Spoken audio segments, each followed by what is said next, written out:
The House of Representatives District 92, Copiah County, Lawrence County, Lincoln counties, and also chairperson of the House Tourism and vice chair of House Rules Committee, too, by the way. Becky, good morning, ma'am. How are you? Good morning. So glad to be here. It's good to see you, and I know it's been a hectic few weeks for you all the way through the dissertation of the Supreme Court, but I haven't had a chance to talk to you yet, but what are your thoughts and your feelings on this? Well, it's been a long 5 years for me, but it's been a long 50 years for others who have been pro-life and have worked on this tirelessly. And I will admit that there were times during the last 20 years I didn't think that this would happen, along with many other people. So, glad it finally did. When did you start thinking that, wait a minute, this has a real chance? It's I guess the obvious question or answer to that is when the Supreme Court decided to take it up. That's right. Yeah. But there was something special about this bill. Andy Gibson and I worked on this bill together in the House, and there was just always a very good feeling. It was a common sense bill, and it just. When a bill feels good, you know it, and we always felt this way about this bill. What session was that? The bill was written in 2017. It was 2018 that we took it up. The president has issued an executive order, and I think the extent of that executive order is that if there are any, and correct me if I'm wrong, I don't know if you've seen it, or will if you've seen it, but the way I read it is if a mother's life in danger, then it overrules the Supreme Court's opinion and any state mandates that the state have, and she's going to be able to have that taken care of, an abortion, if her life is in danger, which is kind of meaningless, number one, because most of the states out there that I know, inclusive of Mississippi, already have that in there. And secondly, That's right. That is an instant medical issue that happens very, very rarely. Would you agree? I would agree. And there's so many misconceptions about what this bill does and now what it's going to do. And women are going to die from tubal pregnancies, what we call ectopic pregnancies. And there's no such thing as this is going to happen. And, I'm pretty sure that the left is trying to scare people to death so they'll have something to run on in November, because they have nothing. Have you been following the story of this 10-year-old who was brutally raped and she's forced to carry the child? I have not seen that. Oh, you haven't seen? Will, No. Have you seen this? I saw it, but yeah. Where is it's really true. What country? Nobody can find out anything about this. It was a story that was, as far as anybody knows now, and believe me, there have been a lot of eyes on this, a lot of calls. It was a story, and I don't have it with me now because it was in another stack, and I discarded it. But it was in a story that started in a local newspaper somewhere. The national media wanted this to be so true that everybody in the United States picked it up. Boston Globe, New York Times, TV, radio, everybody else picked this up. This poor 10-year-old kid is forced to. So many people went back and checked. They couldn't find any records at all. No police reports. They checked everything. And I think as of this morning, they've debunked that. But the national media fell in line to make this a real story, to put their mission out. Let's talk about what happens now, because we were talking to the Palmer home, and Will and I were mentioning this a little bit earlier this morning. There are going to be babies who are born now and given a chance at life. And we've got to be able to be there one way or the other. Your thoughts on that? We do have to be there. And it's not just government, and though government always plays a huge role in this, as we know, but it's going to have to be people and churches. And but as a legislator, I want to lead the way in this. I've been a nurse for a long time, as you know, and at one point in our state, our local health departments really stepped up to the plate. You could go there for care, for immunizations. You could go there for pregnancy, for birth control. You could go there for a number of different things that I won't name on the air, but now they're just kind of non-existent.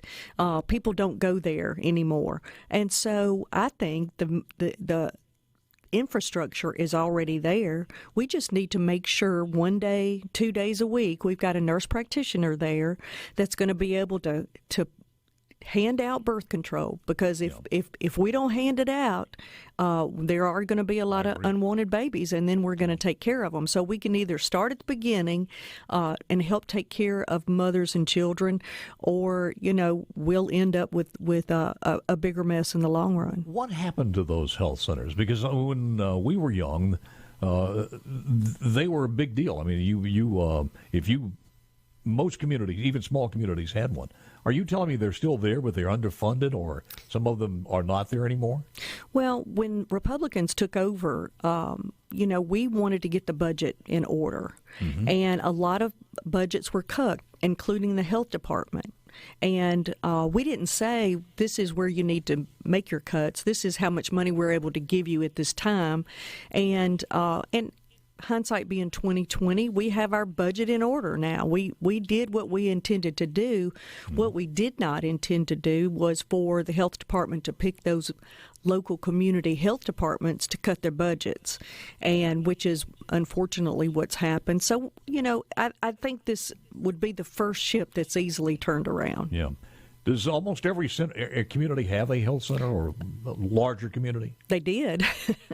I don't know now, but, that's... Who are they staffed by? Registered nurses, doctors, or... Well, they used to have OBGYN doctors that came once a week, but I think they're staffed now by a nurse, and not much. They don't do much like they used to.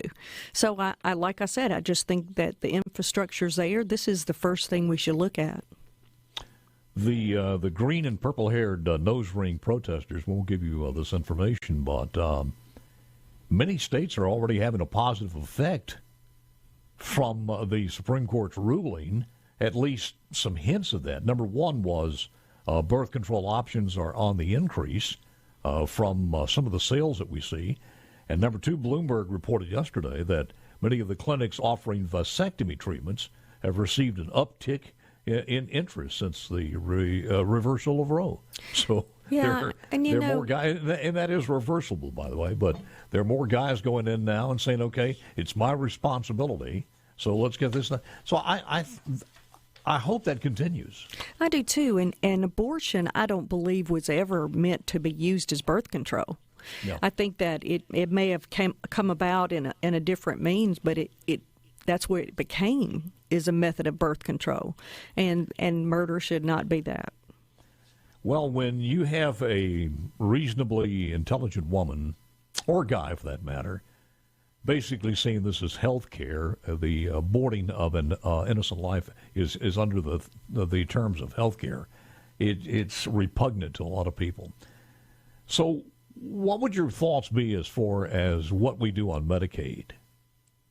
Well, I think that Medicaid, I think the postpartum increasing, we don't have to increase it a year, but we need to increase it 6 months. Yeah, why did we ever think of it? Because when I mentioned that to the speaker, it was like, oh, we never thought about that. Yeah, well, so why wouldn't you think about that?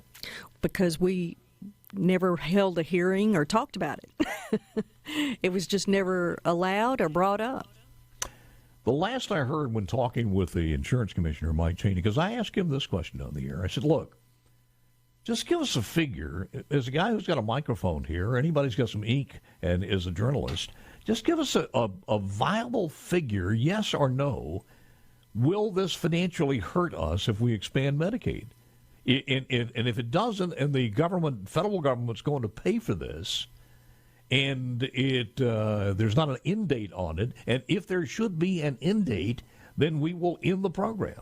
Have the political guts to go on and say this thing is going to be extended as long as the federal government pays for it. Put it in the bill. And that's what I said. Put that in the bill itself. And I think the last I heard from Mike Cheney when he said, well, if you run the numbers, it's not a good idea now. So But we need to hold the hearing and have everybody come in and let's talk about it. I would just love to know the real answer. I've heard it both ways from different groups. So what's the right answer? That's you're in the legislature, and I'm just sitting behind a microphone. But it's one of those things you ask: can we not get reasonable people in that position of responsibility to give us an answer, yes or no? And if it's no, then it's no. We can understand that. It's no. That's right. Nobody wants to put it, financially put us in jeopardy. So. No, absolutely not. All right, we'll talk more about this coming up with Becky Currie next.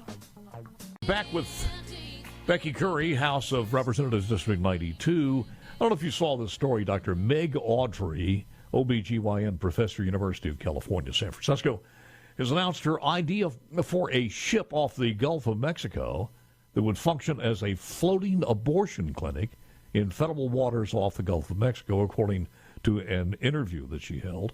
Supreme Court decision Dobbs versus Jackson Women's Health Clinic inspired Autry to find a way to provide easier access to abort babies for the women in the southern states whose legislation protects preborn life. I would think that there's probably going to be many steps to get there if she does this, whether it's legal or not. But I don't know if you saw that story. I saw it. I thought it would be real interesting to get people out to federal waters, Good luck. And also, one of the other stories is the governor proclaimed the month of June the Sanctity of Life Month next year. So I would think that the Pride people will be tremendously glad about this. Now they can have two things to celebrate during the month of June.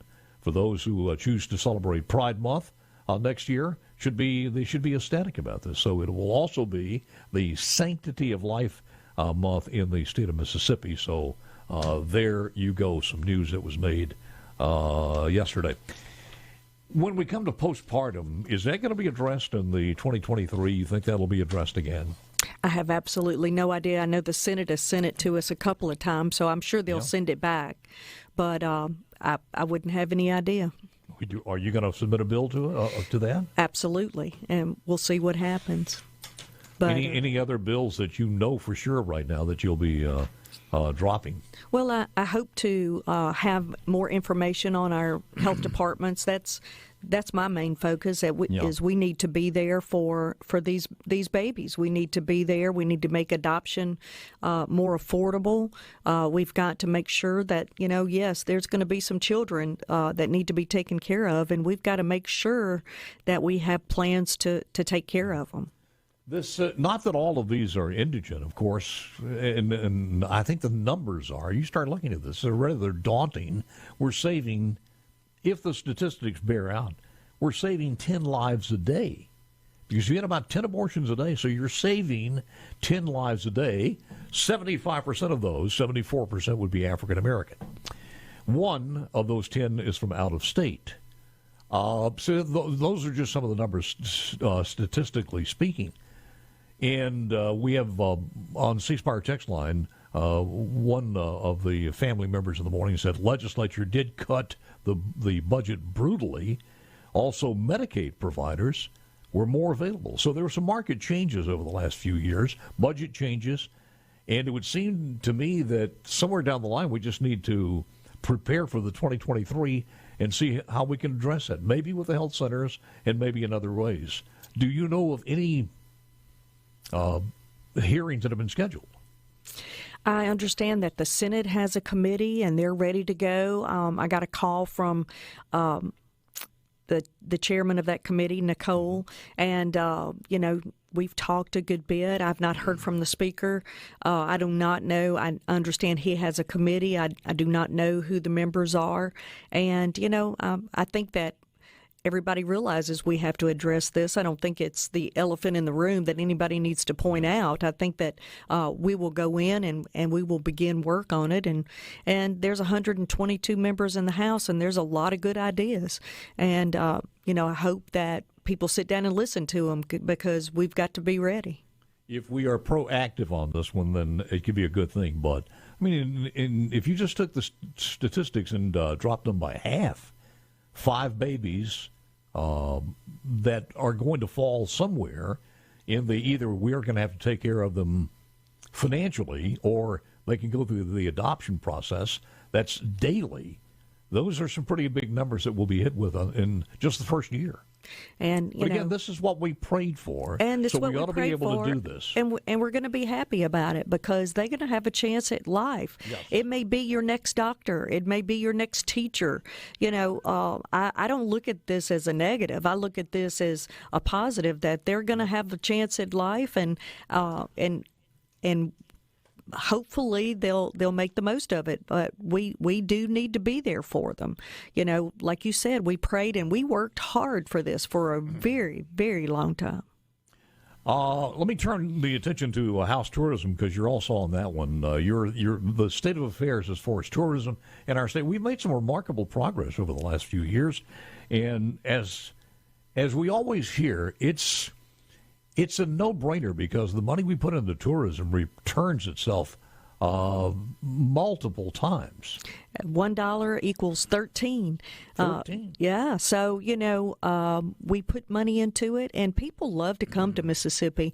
And once they do, they come back because they had such a good time. The culture, the food, we've got beaches, we've got Elvis' birthplace. You have to think of all the things there are to do here. And we were considered during the pandemic as one of the safest places to come, and people still came. 24 million people came to Mississippi for tourism during the pandemic. That's just amazing, and spent their money here. And tourism, of course, got hit some with everything else, some of our hotels, but we were number one in the nation on renting hotel rooms during the pandemic per capita. The hotel of the casino industry remains strong, and it's just amazing the last few years how it continues to grow. And we'll be adding some things to that, like Buc-ee's and the ESPN venue in D'Iberville, and who knows what else. That's right. The coast is popping. They're doing very well, and it brings in a lot of money and a lot of tourism to the state. But there's a lot of other places. A lot of people are going to Natchez, Vicksburg. Believe it or not, there's a lot of people coming to my little hometown. We have baseball tournaments. We have festivals. We have all kinds of things, and it's a pleasure to go around to each one of these little towns. And I've been doing it as tourism chair, staying in a bed and breakfast, eating the local food, seeing what's going on in these towns. And there's a lot more than you think there is. The notoriety of what happened as far as the television show Hometown is not hurt at all. Yeah, it's been a godsend for us. It has been a godsend, and thank goodness for those the Napiers that do that show. But it put a different light on us nationally. It really it's invaluable what it has done for our state, and a lot of I think people look at it and say, this is not the Mississippi that I heard. Mississippi that I heard was trapped back in the 1910s, 20s, 30s. The opinion of people who have never been here, we always say if we can get them here, it'll change. We all have teeth, believe it or not, and come down and enjoy our state. We're friendly people, and every time anybody has come to the Capitol, they'll say to us, we really weren't expecting what we got.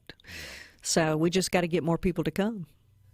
Were you satisfied as chair of the House Tourism Committee? What happened as far as financing or rehabilitating our state parks last year, or do you think we need more work on that? Well, we had a great tourism bill. We put a lot of money into our counties and our tourism, which is going to help tremendously. We still have a lot of work to do, Paul, on our state parks. Some of the things that we wanted done did not get done, and I think there was just some other priorities that, unfortunately, the state parks will be coming up again and again and again until we get it done. The assets there are just unbelievable, and I was reading a story, I think it was Tennessee or maybe it was Alabama. They put a lot of money in theirs, but when we start talking about a stay vacation, those things pay for themselves, and Most of us grew up with those parks were in a lot better shape than they are now, and it's a shame that they're not available anymore. Final thoughts, ma'am? Just ready for to go into session, believe it or not. I'm tired of the heat, and when it gets fall, I know it's right around the corner. You know, that first cold front that comes through in Mississippi is welcomed more than, a Smith County watermelon, man. That's exactly right. Woo! Always good seeing you. Good Thank to you see for coming you. in. Thank you. Becky Currie, House District Number 9.